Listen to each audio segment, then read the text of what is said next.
Hi, this is Ben Martian, Head of Policy and Standards here at the FPA. I'm just going to quickly run you through our Royal Commission recommendations. Treasury put out draft legislation for consultation a couple of weeks ago, and on Friday the 28th of February we submitted a number of, four submissions to cover these recommendations.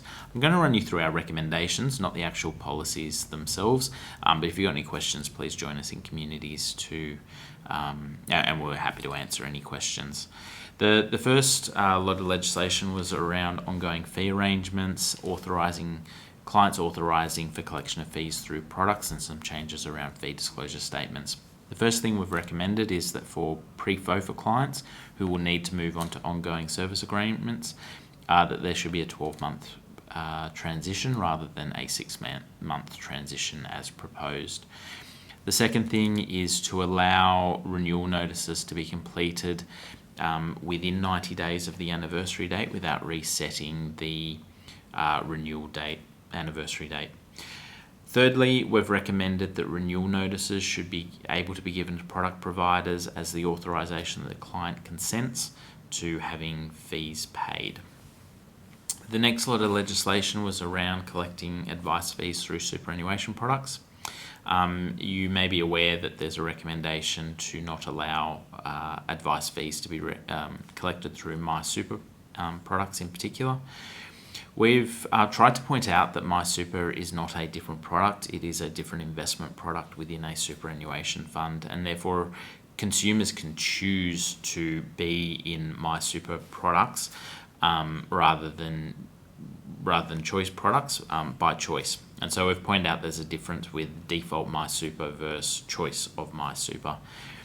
70% of our members who completed our survey told us that they have clients who are using MySuper products in an advice relationship, and so we've tried to point this out to Treasury to create flexibility, not to disadvantage or clients who are choosing to be in MySuper products. We've also asked for the start date to be pushed out to 1 July 2021 rather than be 1 July 2020 to provide you with an opportunity to talk to your clients and move them into other fee payment arrangements if this legislation does come into effect. The third submission we made was around the disclosure of non-independence. We have supported the disclosure in financial services guides. We've also again asked for the start date to be pushed back to 1 January 2021 to allow you time to get FSGs updated, approved and rolled over.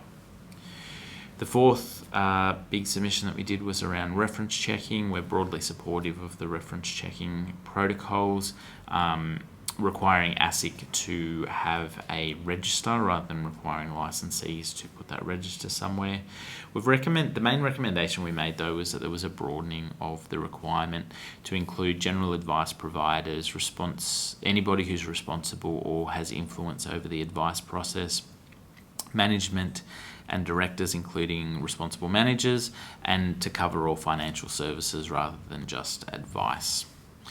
Finally, there was a big lot of recommendations around breach reporting. I won't go into too much detail about this because it was quite complex, but just suffice to say that we have recommended that Treasury make this whole framework a lot simpler by removing some of the complexity, lining it up with IDR and EDR requirements, and simplifying some of the reporting measures around that.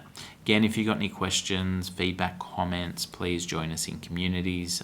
Thank you to everybody who did help us out in there. We've got a lot of really valuable information through communities for these submissions, and feel free to reach out and have a conversation with us there.